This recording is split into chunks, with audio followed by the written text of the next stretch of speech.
রয়েছো যত ভালোবাসা তোকে দেব এই তো আশা।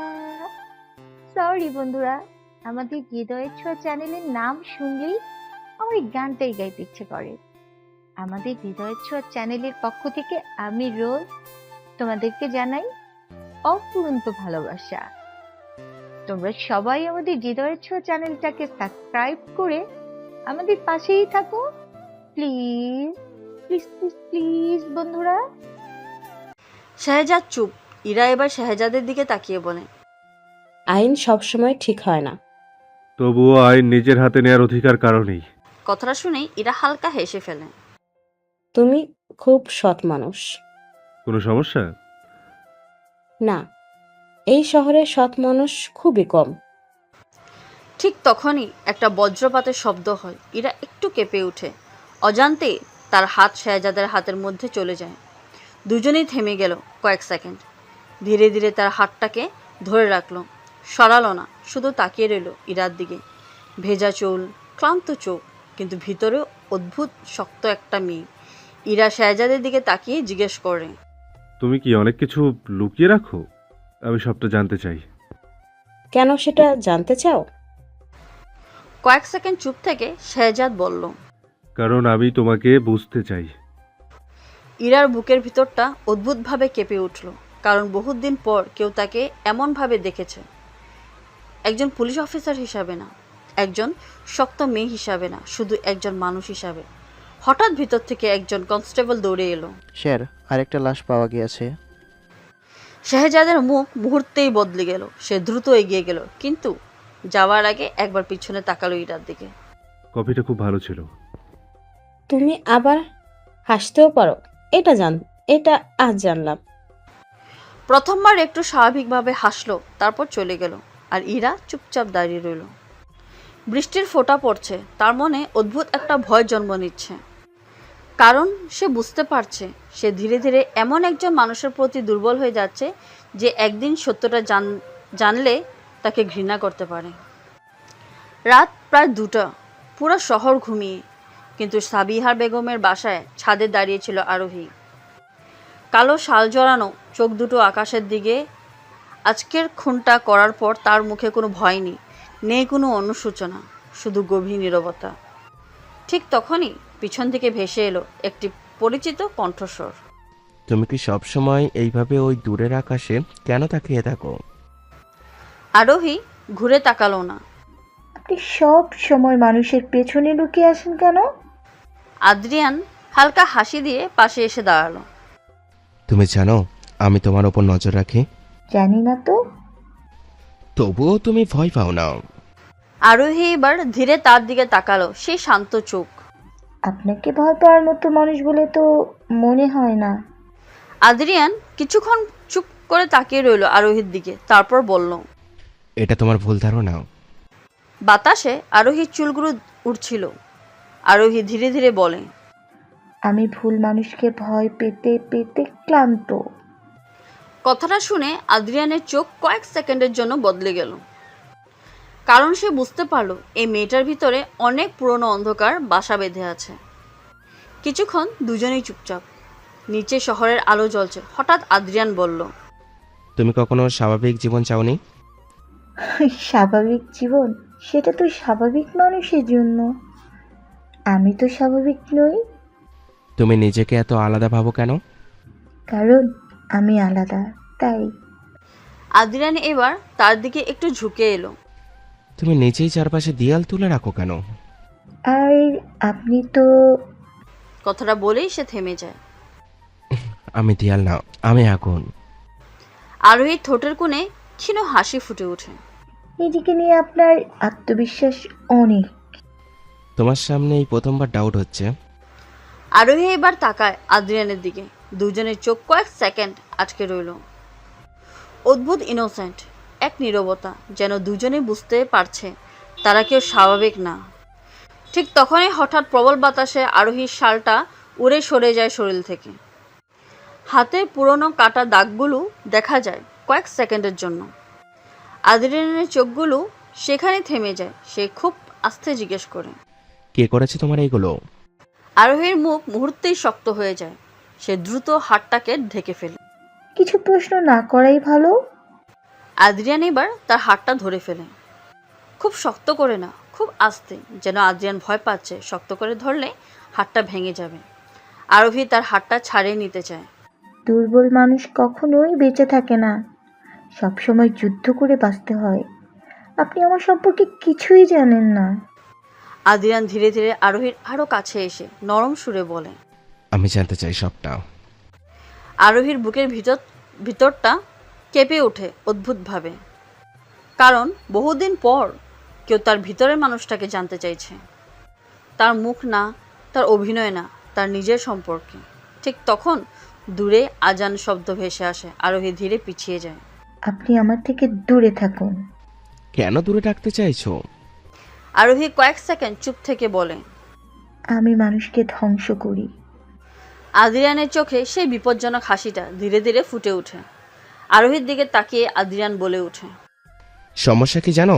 ধ্বংসের দিকেই আমার দুর্বলতা খুব বেশি। রানী বুঝতে শুরু করে আদ্রিয়ান বদলে যাচ্ছে। রাত তখন 12:30। প্রাইভেট লঞ্চে হালকা মিউজিক চলছে। আদ্রিয়ান বসে কিছু দেখছিল। ঠিক তখনই রানী ঢুকলো। আজকে তার চোখে অন্যরকম তীক্ষ্ণতা। সে ধীরে ধীরে এসে আদ্রিয়ানের সামনে দাঁড়ায়। আজকাল তোমাকে খুব অদ্ভুত লাগছে। তোমার অবজারভেশন পাওয়ার বেড়ে গেছে। তুমি দিন দিন বদলে যাচ্ছ। আদ্রিয়ান এবার ফোনটা নামায়, রানীর দিকে তাকিয়ে বলে। মানুষ বদলায়, কিন্তু তুমি বদলাও না কেন? কিছুক্ষণের নীরবতা, তারপর রানী ধীরে ধীরে বলে। আগে তুমি কারো ফোন ধরতে না, কারোর জন্য অপেক্ষাও করতে না, কিন্তু এখন সে টেবিলে উপরে রাখা একটা কাগজ তুলে ধরে। সেখানে একটা নাম লেখা। সেটা আদ্রিয়ানের সামনে ধরে। এটা দেখে আদ্রিয়ান রানীকে কিছুটা ধমকের স্বরে বলে ওঠে। আমার জিনিসে হাত দেওয়ার সাহস কোত্থেকে হলো? রানী এবার কিছুটা কাছে এগিয়ে আসে। আদ্রিয়ানের খুব কাছাকাছি দাঁড়িয়ে চোখে চোখ রেখে বলে ওঠে। তুমি ওই মেয়েটার বাসার সামনে রাত কাটাও কেন? তোমার সমস্যাটা কি? রানী থেমে আদ্রিয়ানের দিকে তাকিয়ে থাকে। আদ্রিয়ান চুপ। রানী হালকা হাসে। তুমি কি ওই মেয়েটাকে পছন্দ করো? আমি কাউকে পছন্দ করি না। মিথ্যে বলছো তুমি। 5 সেকেন্ড দুজনের চোখ নীরব রইল। তারপর রানী ধীরে বলে। ওই মেয়েটার মধ্যে কি এমন আছে যেটা আমার মধ্যে নেই? আদ্রিয়ান একটা সিগারেট জ্বালায়। ধোঁয়ার আড়াল থেকে শুধু একটা কথা বলে। অন্ধকার। রানীর বুকটা কেঁপে ওঠে, কারণ সে বুঝতে পারছিল এই প্রথম কোনো মানুষ আদ্রিয়ানের ভিতরে আগুন ছুঁতে পেরেছে। আর সেটা সে না, অন্য কেউ। রেদওয়ান ভয়ঙ্কর জগতের লোক হলেও দিনের আলোতে সে একজন গণ্যমান্য ব্যক্তি। আজ এক বড় পার্টি পুরো হলো। আলোয় ঝলমল করছে। রাজনীতিবিদ, ব্যবসায়ী, অপরাধী, শিক্ষিত সমাজ সবাই উপস্থিত। সাবিয়া খানের সাথে সেদিন প্রথম সেখানে সাদা একটা ড্রেসে হাজির হয় আরোহী। তাকে অস্বাভাবিক শান্ত লাগছিল, কিন্তু হলরুমে ঢুকতেই তার নিঃশ্বাস ধীরে ধীরে ভারী হয়ে উঠল, কারণ দূরে দাঁড়িয়ে থাকা একজন মানুষকে দেখে তার হাতটা কেঁপে উঠল। তার হৃদয়ের মধ্যে এক ধরনের ঝড় বইতে শুরু হলো। রেদওয়ান হঠাৎ থেমে গেল। তার চোখে আটকালো আরোহীর উপর।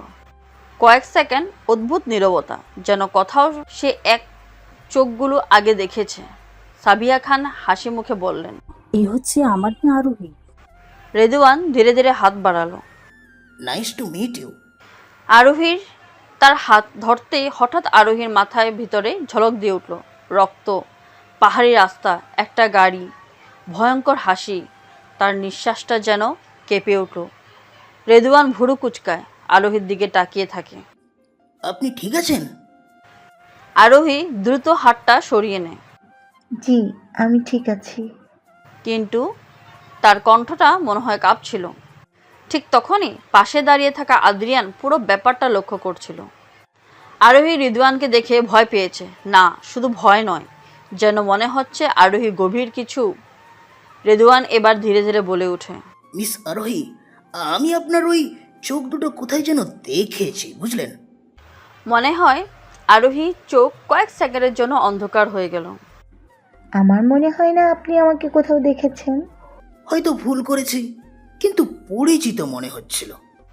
আদ্রিয়ান এবার সামনে এসে দাঁড়ালো, ইচ্ছে করে আরোহীর পাশে। রেদওয়ান সাহেব, আপনি মানুষ কম চেনেন না, তবুও আজ ভুল করে ফেললেন। রেদওয়ান ঠান্ডা চোখে তাকায় আদ্রিয়ানের দিকে। টেনশন নিও না, সব ভুল একদিন ঠিক হয়ে যাবে। কিন্তু রেদওয়ান সাহেব, সত্যি বের হলে মানুষ বেঁচে থাকে না। কয়েক সেকেন্ডে পুরো পরিবেশ নিস্তব্ধ। আরোহীর বুকের ভিতরে তখন ঝড় চলছে, কারণ বহুদিন পর সে তার নিজের অতীতের এক গন্ধ পেয়েছে। রাত প্রায় 3টা, পুরো শহর বৃষ্টিতে ভিজে নিস্তব্ধ, কিন্তু রেদওয়ান খানের পেন্ট হাউসের ভিতরে আগুন জ্বলছিল, রাগের আগুন। সে টেবিলের উপর থাকা গ্লাসটা ছুঁড়ে মারল দেওয়ালে, কাঁচ ভেঙে চারিদিকে ছুঁড়ে পড়ল। সামনে দাঁড়িয়ে থাকা লোকগুলো মাথা নিচু করে আছে। রেদওয়ানের চোখ রক্তবর্ণ। একটার পর একটা মানুষ মরছে আর তোমরা কিছুই করতে পারছো না, হ্যাঁ? স্যার, এসএল কিলার কাউকে ক্লু দেয় না? রেদওয়ান ধীরে ধীরে তার কাছে এগিয়ে গেল। পৃথিবীতে যদি প্রতিটা মানুষ ভুল করে, সে লোকটার কলার চেপে ধরে রাগে গজগজ করে বলতে লাগলো, আমার শুধু একটা ভুল দরকার, একটা ভুল। ঠিক তখনই দরজা খুলে রানী ঢুকলো ভিতরে। সে একবার চারপাশে তাকিয়ে বিরক্তকর গলায় বলল, তুমি চিৎকার করলে মানুষ সব ঠিক হয়ে যাবে না। রেদওয়ান হাত ছেড়ে দিল লোকটার কলার থেকে, রানীর দিকে কড়া নজরে তাকিয়ে বলল, তুমি এখানে এসেছো কেন এসেছো? রানী শান্তভাবে বসলো, রেদওয়ানের দিকে তাকিয়ে বলতে লাগলো, কারণ তুমি ভুল জায়গায় ভুল মানুষ খুঁজে বেড়াচ্ছ। রেদওয়ান ভ্রু কুঁচকে ফেলে, মুখের মধ্যে কিছুটা অবতায় এনে রানীর দিকে তাকিয়ে প্রশ্ন করে, মানেটা কি বলতে চাচ্ছ?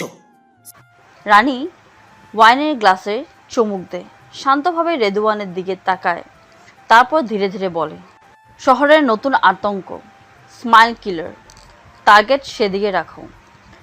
আর তাকে ধরতে চাইলে আগে বুঝতে হবে সে কেন বেছে বেছে শুধু তাদের টার্গেট করছে যারা আইনের হাত থেকে বেঁচে যাওয়া মানুষ। সে কি কোনো সাইকো? কখনোই না, সে খুব সেনসিটিভ। কয়েক সেকেন্ডের নীরবতা, তারপর রানী রেদওয়ানের দিকে তাকিয়ে বলে ওঠে, আর একটা কথা কি জানো? রেদওয়ানের চোখগুলো চিকচিক করে ওঠে।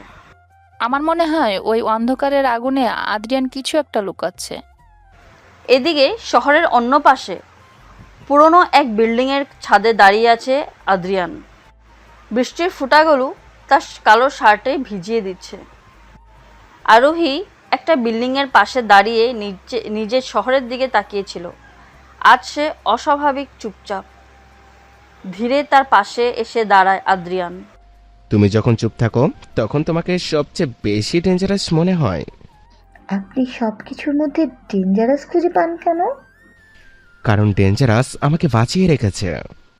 কিছুক্ষণ দুজনেই চুপচাপ, তারপর আদ্রিয়ান নিচু গলায় বলে, আজ তুমি কাঁপছিলে। আরোহীর চোখগুলো একটু সরু হয়। আপনার এরকম কেন মনে হলো? আর কখন এটা? রেদওয়ানের পার্টিতে রেদওয়ানকে দেখে। বৃষ্টির শব্দ হঠাৎ যেন ভারী হয়ে উঠল। আরোহী আদ্রিয়ানের দিকে ফিরে বলতে লাগলো, আপনি আমাকে অবজার্ভ করছেন? হ্যাঁ, শুধু তোমাকেই করি।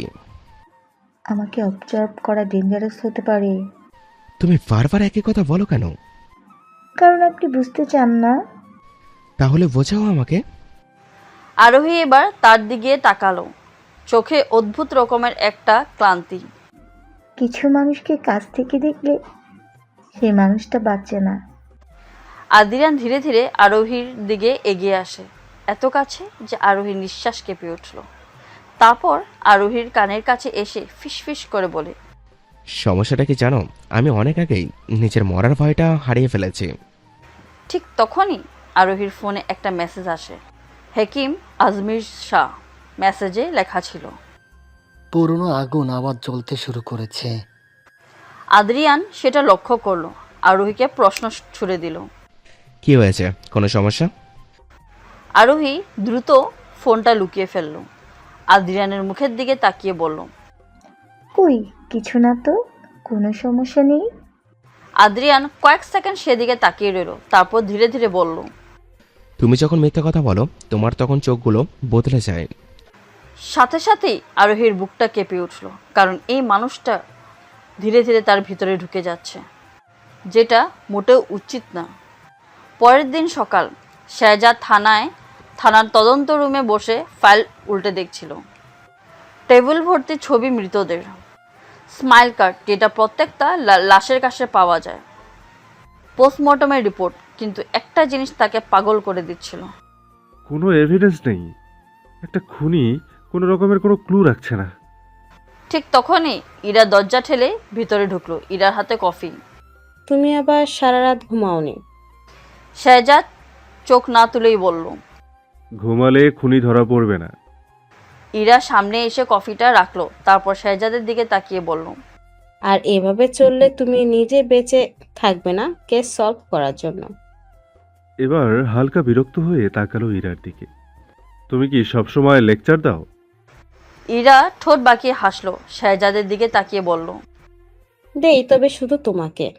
কিছুক্ষণ চুপ, তারপর শেহজাদ নিচু গলায় বলে, আজকে একটা অদ্ভুত জিনিস পেয়েছি। ইরা কিছুটা কৌতূহলী হয়ে জিজ্ঞেস করে, কি সেটা? শেহজাদ একটা ছবির সামনে এগিয়ে দিল। পার্টির সিসিটিভি ফুটেজ দেখো, রিদওয়ানের পাশে দাঁড়িয়ে আছে আরোহী, আর কয়েক সেকেন্ড পর তার মুখের এক্সপ্রেশন পুরোটা বদলে যাচ্ছে। ইরা ছবিটা দেখে তাকিয়ে রইল, তারপর শেহজাদের দিকে তাকিয়ে প্রশ্ন করে, এটা দেখো, তুমি কি ভাবছো? শেহজাদ ধীরে ধীরে ইরার দিকে তাকিয়ে বলে, আমার মনে হচ্ছে আরোহী কোনোভাবে ওই রিদওয়ানকে চেনে। ইরার বুকটা ধপ করে উঠল, কিন্তু বাইরে সেটা বুঝতে দিল না। রেদওয়ান কত বড় মাপের মানুষ, তাই হয়তো দেখে ভয় পেয়েছে। আচ্ছা, আরোহীকে দেখে কি তোমার মনে হয় সে কাউকে ভয় পাবে? কথাটা বলেই থেমে গেল, কারণ সে নিজেই বুঝতে পারল মেয়েটাকে যতই দেখছে তত যেন বেশি রহস্যময় লাগছে। সাবিয়া খানের বাসার নিচের রুমে বসেছিল আরোহী, তার সামনে আয়না, কিন্তু সে নিজের মুখের দিকে তাকাচ্ছিল না। হাতে ধরা পুরনো একটা লকেট, ভিতরে আতপোড়া একটা ছবি। হঠাৎ দরজায় টোকা, আরোহী দ্রুত লকেটটা লুকিয়ে ফেলল। ভেতরে আসুন। দরজা খুলে ভিতরে প্রবেশ করে শেহজাদ। আজকে তার চোখে অন্যরকম ক্লান্তি। সে কয়েক সেকেন্ড চুপ করে দাঁড়িয়ে রইল, তারপর আরোহীর দিকে তাকিয়ে বলল, তুমি ঠিক আছো তো? হঠাৎ এই প্রশ্ন কেন? জানি না, তোমাকে আজকে একটু অন্যরকম লাগছে। আপনি মানুষকে খুব অবজার্ভ করেন। শুধু ইম্পর্টেন্ট মানুষদের। কথাটা শুনে কয়েক সেকেন্ড আরোহী স্থির হয়ে গেল, কারণ বহুদিন পর কেউ তাকে ইম্পর্টেন্ট বলছে। শেহজাদের চোখটা হঠাৎ টেবিলের দিকে গেল, সেখানে লকেটের এক কোণও দেখা যাচ্ছে। সেই দিকে তাকিয়ে শেহজাদ প্রশ্ন করে, মনে হচ্ছে ওটা একটা লকেট, ওটা কি তোমার? আরোহীর বুকটা কেঁপে উঠল। সে দ্রুত লকেটটা হাতে নিয়ে বলল, তেমন কিছু না, পুরনো একটা জিনিস। শেহজাদ ধীরে সামনে এগিয়ে এলো। আমি কি ওটা দেখতে পারি? সব পার্সোনাল জিনিস দেখা ঠিক না। উত্তরটা একটু দ্রুত বের হয়ে গেল। দুজনেই থেমে গেল। শেহজাদ এবার আস্তে বলল, তুমি আমাকে ট্রাস্ট করো না? আরোহী কিছুক্ষণ তার চোখের দিকে তাকিয়ে রইল, তারপর খুব নিচু গলায় বলল, বিশ্বাস করলে মানুষ দুর্বল হয়ে যায়। সবাই বিট্রে করে না। আরোহীর চোখে হঠাৎ এক ঝলক কষ্ট ফুটে উঠল। আপনি নিশ্চিত সবাই সেটা করে না? এ এক কথায় রুমটা ভারী হয়ে গেল, কারণ কথাটার ভিতরে লুকানো ছিল ভয়ঙ্কর পুরনো যন্ত্রণা। ঠিক তখনই নিচে একটা গাড়ির শব্দ এলো। আরোহী জানলা দিয়ে তাকিয়ে জমে গেল, মনে মনে বলল, কালো গাড়ি মানে আদ্রিয়ান আবার এসেছে? শেহজাদ সেটা লক্ষ্য করলো, আরোহীর দিকে ভালো করে তাকিয়ে বলল, তুমি কি ওকে চেনো? ওকে সবাই চিনে। শেহজাদ জানলার বাইরে তাকিয়ে ঠান্ডা গলায় বলল। কিন্তু ও তো ডেঞ্জারাস। আরোহীর ঠোঁটে হালকা হাসি ফুটল। কিছু মানুষকে দূর থেকে দেখলে ডেঞ্জারাস মনে হয়, আর কাছে গেলে। নিচে দাঁড়িয়ে ছিল আদ্রিয়ানের কালো গাড়ি। বৃষ্টির পানি ধীরে ধীরে গাড়ির বডি বেয়ে পড়ছে। আরোহী জানালার পাশে দাঁড়িয়ে তাকিয়েছিল। শেহজাদ সেটা লক্ষ্য করছিল চুপচাপ। তার ভিতরে অদ্ভুত একটা অসহ্য ব্যথা কাজ করলো। তুমি কি ওর জন্য অপেক্ষা করছিলে? আরোহী চোখ না সরিয়ে বলল। না তো। তুমি মিথ্যে বলতে পারো না। আরোহী এবার তাকালো শেহজাদের মুখের দিকে, তারপর ধীরে বলল। আপনি কি সব সময় এত প্রশ্ন করেন? শেহজাদ ধীরে ধীরে আরেকটু সামনে এগিয়ে এলো, আরোহীর মুখের দিকে তাকিয়ে বলল। যখন কাউকে বুঝতে ইচ্ছে করে তখন এত প্রশ্ন করি। কয়েক সেকেন্ড দুজনের চোখ আটকে রইল। ঠিক তখন নিচ থেকে গাড়ির হর্ন বাজলো। একবার ছোট একটা শব্দ, কিন্তু অদ্ভুতভাবে আরোহীর বুকের ভিতরটা কেঁপে উঠল। শেহজাদ নিচু গলায় বলল। তুমি কি ওর সাথে কোথাও যাচ্ছ? হয়তোবা। তুমি কি জানো ও কি ধরনের মানুষ? আরোহী শান্তভাবে উত্তর দিল। জানি না তো, সে আপনার মতো সৎ না। আমি কিন্তু সিরিয়াস বলছি। আমিও সিরিয়াস। তুমি কেন সবকিছু মজার ছলে করে নাও? আরোহীর মুখের হাসিটা ধীরে ধীরে মিলিয়ে গেল। কারণ সিরিয়াস হলে মানুষ ভেঙে যায়। এই কথাটাই শেহজাদ থেমে গেল, কারণ এই মেয়েটা মাঝে মাঝে এমন কথা বলে যেন সে বহু আগেই ভিতর থেকে সবকিছু শেষ করে দিয়েছে। কিছুক্ষণ পর সাবিয়া খান নিচে নামতেই আরোহী বের হলো। শেহজাদ দরজার পাশে দাঁড়িয়ে ছিল, তার চোখ বারবার আদ্রিয়ানের গাড়ির দিকে যাচ্ছে। হেলান দিয়ে দাঁড়িয়ে সিগারেট খাচ্ছিল। চোখগুলো ছিল বেশ শান্ত কিন্তু ডেঞ্জারাস। আরোহীর সামনে যেতেই আদ্রিয়ান সিগারেটটা ফেলে দেয়। আরোহীর মুখের দিকে না তাকিয়ে বলে ফেলে। আজ দেরি করেছ। আমি আপনার এমপ্লয়ার না। আদ্রিয়ানের ঠোঁটে হালকা হাসি ফুটল। কিন্তু এই হ্যাটিটুই তোমার ডেঞ্জারাস লেভেলের। পেছন থেকে শেহজাদ সব দেখছিল, তার এসব ভালো লাগছিল না, একদমই না। শেহজাদ ওদের সামনে এগিয়ে এলো, আদ্রিয়ানের দিকে তাকিয়ে বলল। তুমি এখানে কেন? আদ্রিয়ান ধীরে তাকালো শেহজাদের দিকে, তারপর নরম সুরে বলল। আমন্ত্রণ নিয়ে আসিনি। আমি কোশ্চেন করেছি। আর আমি আনসার দিতে বাধ্য না। দুজনেরই চোখে চোখ আটকে গেল। চারপাশে বাতাসটা ভারী হয়ে উঠল। আরোহী মাঝখানে এসে বলল। এবার থামুন তো আপনারা দুজন। শেহজাদ তাকালো তার দিকে, তারপর বলল। তুমি কোথাও যাচ্ছ ওর সাথে? একটু বাহিরে। এই রাতে কেন? অফিসার, রাত কিন্তু সবসময় খারাপ হয় না। কিন্তু তোমার মতো মানুষের সাথে হলেই হয়। আদ্রিয়ানের চোখ শুরু হয়ে গেল, কিন্তু সে কিছু বলল না, শুধু গাড়ির দরজা খুলে দাঁড়ালো। গাড়িতে ওঠার আগে আরোহী একবার পিছনে ফিরে তাকালো। এখনও তাকিয়ে আছে তার দিকে। সে চোখে সন্দেহ আছে, রাগ আছে, আর আছে অদ্ভুত একটা কষ্ট। আরোহীর বুকের ভিতরটা হঠাৎ ভারী হয়ে উঠল, কারণ সে বুঝতে পারছে সে যত বেশি এই মানুষটার কাছে যাচ্ছে তত বেশি বিপদ বাড়ছে। গাড়ির ভিতরে কয়েক মিনিট কেউ কোনো কথা বলল না, শুধু বৃষ্টির শব্দ। তারপর আদ্রিয়ান হঠাৎ বলল। ও কি তোমাকে পছন্দ করে? আরোহী জানালার বাইরে তাকিয়ে বলল। আপনার অবজারভেশন পাওয়ার খুব বেশি। আমি কি ভুল বলেছি? হয়তোবা। আদ্রিয়ান এক সেকেন্ড চুপ করে থেকে বলল। আর তুমি? আমি কি? তুমি ওকে নিয়ে কি ফিল করো?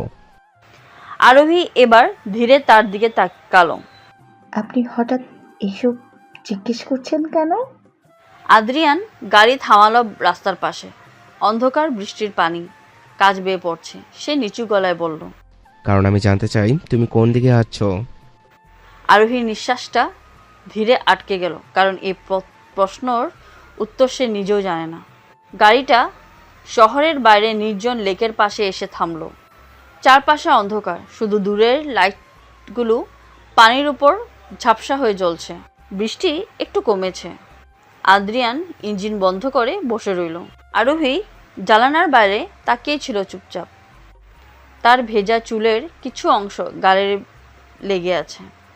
আদ্রিয়ান কয়েক সেকেন্ড তাকিয়ে থেকে ধীরে বলল। তুমি সবসময় এত দূরে থাকো কেন?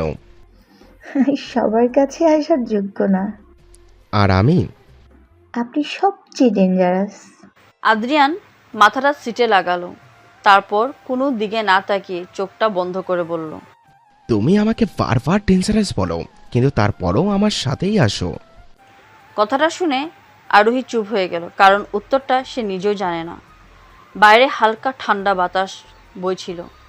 ঠিক তখন আদ্রিয়ান নিজের জ্যাকেটটা খুলে আরোহীর দিকে বাড়িয়ে দিয়ে বলল। নাও, এটা পরে নাও। আরোহী অবাক হয়ে আদ্রিয়ানের মুখের দিকে তাকিয়ে বলে উঠল। আপনি ভাবছেন আমি ঠান্ডা সামলাতে পারি না? আমি ভাবছি তুমি নিজেকে যতটা শক্ত দেখাও ঠিক ততটা শক্ত তুমি নাও। আরোহী কিছু বলল না, তবে জ্যাকেটটা নিয়ে ধীরে গায়ে জড়িয়ে নিল। জ্যাকেটটাতে আদ্রিয়ানের পারফিউমের গন্ধ কেন যেন আরোহীর অদ্ভুতভাবে খুব শান্তি লাগছিল।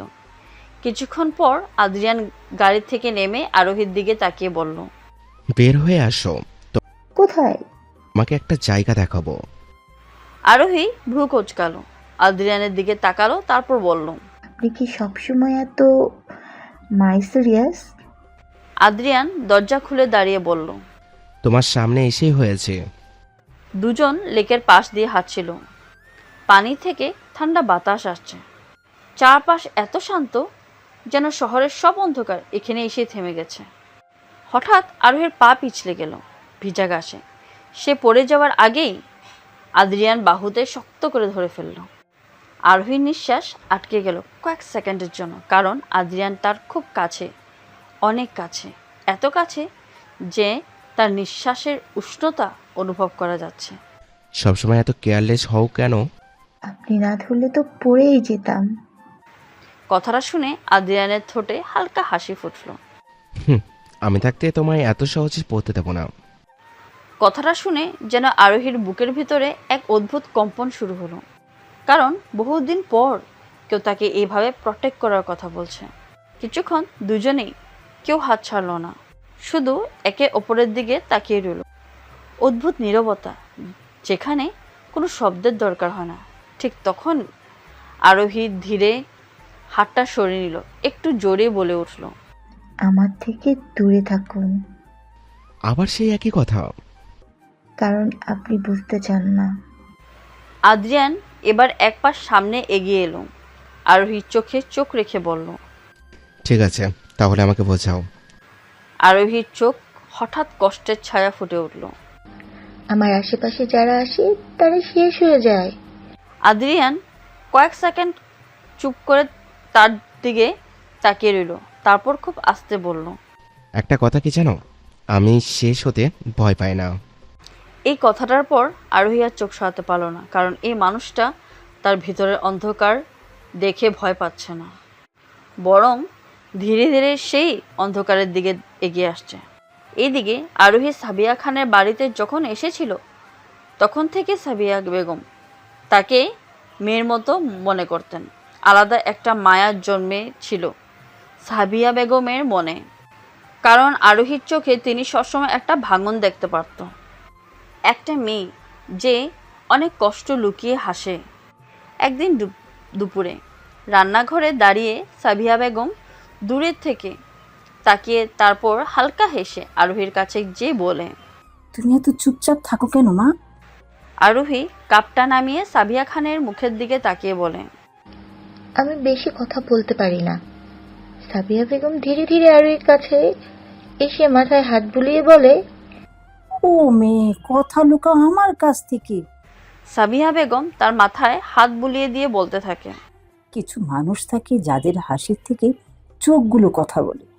এই কথাটা শুনে কয়েক সেকেন্ড আরোহী স্থির হয়েছিল, কারণ বহুদিন পর কেউ তার ভিতরের কষ্টটা বুঝতে চেষ্টা করছে। ধীরে ধীরে সাবিয়া খানের মনে একটা ইচ্ছে জন্ম নেয়।